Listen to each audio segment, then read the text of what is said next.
जो व्यक्ति अपने कर्म से विमुख हो जाता है, भगवान भी उसका आदर नहीं करते। हरे कृष्णा, राधे राधे। सभी भक्तों को सादर प्रणाम। भक्तों, आप नियमित प्रातः 5 बजे हमारे चैनल पर पुरुषोत्तम मास महात्म्य की कथाएं श्रवण करते हैं। प्रातः 5:30 बजे शिव महापुराण की कथाएं भी श्रवण करते हैं। सभी वारों की कथाएं, तिथि ज्ञान इत्यादि की जानकारी भी आपको हमारे चैनल के माध्यम से दी जाती है।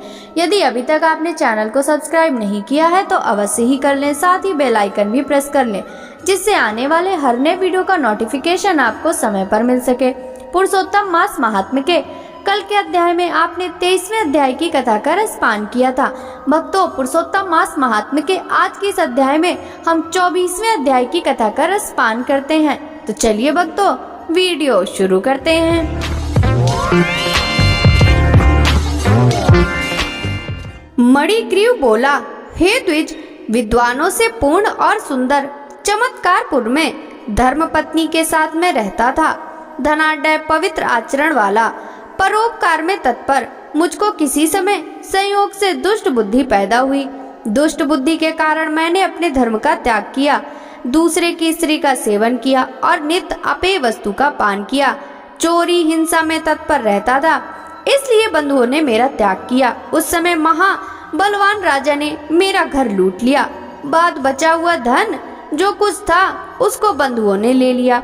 इस प्रकार सभी से तिरस्कृत होने के कारण वन में निवास किया। स्त्री के साथ इस घोर वन में निवास करते हुए मुझ दुरात्मा का नित्य जीवों का वध कर जीवन निर्वाह होता है। हे ब्राह्मण, इस समय आप मुझ पातकी पर अनुग्रह करें। प्राचीन पुण्य के समूह से आप इस घोर वन में आए हैं। हे महामुने, स्त्री के साथ मैं आपकी शरण में आया हूँ। आप उपदेश रूप प्रसाद से कृतार्थ करने के योग्य हैं। जिस उपाय के करने से मेरी तीव्र दरिद्रता इसी क्षण में नष्ट हो जाए और अतुल वैभव को प्राप्त कर यथा सुख विचरूं। उग्रदेव बोला, हे महाभाग, तुम कृतार्थ हो गए जो तुमने मेरा अतिथि सत्कार किया। इसलिए इस समय स्त्री सहित तुमको होने वाले कल्याण को कहता हूँ, जो बिना व्रत के, बिना तीर्थ के, बिना दान के, बिना प्रयास के तुम्हारी दरिद्रता दूर हो जाएगी। ऐसा मैंने विचार किया है। इस माह के बाद तीसरा श्री पुरुषोत्तम मास आने वाला है। उस पुरुषोत्तम मास में सावधानी के साथ विधि पूर्वक तुम दोनों स्त्री पुरुष श्री पुरुषोत्तम भगवान को प्रसन्न करने के लिए दीप दान करना। उस दीप दान से तुम्हारी यह दरिद्रता जड़ से नष्ट हो जाएगी। तिल के दान से दीप दान करना चाहिए। विभव के होने पर घृत से दीप दान करना चाहिए, परंतु इस समय वन में वास करने के कारण घृत अथवा तेल, इनमें से तुम्हारे पास कुछ भी नहीं है। हे अनग, मणिग्रीव, पुरुषोत्तम मास भर स्त्री के साथ नियम पूर्वक इंगुदी के तेल से तुम दीप दान करना। स्त्री के साथ इस तालाब में नित्य स्नान करके दीप दान करना। इसी प्रकार तुम इस वन में 1 मास तक व्रत करना। तुम्हारे अतिथि सत्कार से प्रसन्न मैंने यह वेद में कहा हुआ तुम दोनों स्त्री पुरुषों के लिए उपदेश किया है। विधिहीन भी दीप दान करने से मनुष्यों को लक्ष्मी की वृद्धि होती है। यदि पुरुषोत्तम मास में विधि पूर्वक दीप दान किया जाए तो क्या कहना है। वेद में कहे हुए कर्म और अनेक प्रकार के दान पुरुषोत्तम मास में दीप दान की 16वीं कला की बराबरी नहीं कर सकते। समस्त तीर्थ, समस्त शास्त्र पुरुषोत्तम मास के दीप दान की 16वीं कला को नहीं पा सकते। योगदान, सांख्य, समस्त तंत्र भी पुरुषोत्तम मास के दीप दान की 16वीं कला को नहीं पा सकते। कच्छ, चंद्रायण आदि समस्त व्रत पुरुषोत्तम मास के दीप दान की 16वीं कला की बराबरी नहीं कर सकते। वेद का प्रतिदिन पाठ करना, गया श्राद्ध, गोमती नदी के तट का सेवन पुरुषोत्तम मास के दीप दान की 16वीं कला की बराबरी नहीं कर सकते। हजारों ग्रहण, सैकड़ों व्यतिपात पुरुषोत्तम मास के दीप दान की 16वीं कला की बराबरी नहीं कर सकते। कुरुक्षेत्र आदि श्रेष्ठ क्षेत्र, दंडक आदि वन पुरुषोत्तम मास के दीप दान की 16वीं कला की बराबरी नहीं कर सकते। हे वत्स, यह अत्यंत गुप्त व्रत जिस किसी से कहने लायक नहीं है। यह धन, दान, पशु, पुत्र, पौत्र और यश को करने वाला है। वंध्या स्त्री के बाझपन को नाश करने वाला है और स्त्री को सौभाग्य देने वाला है।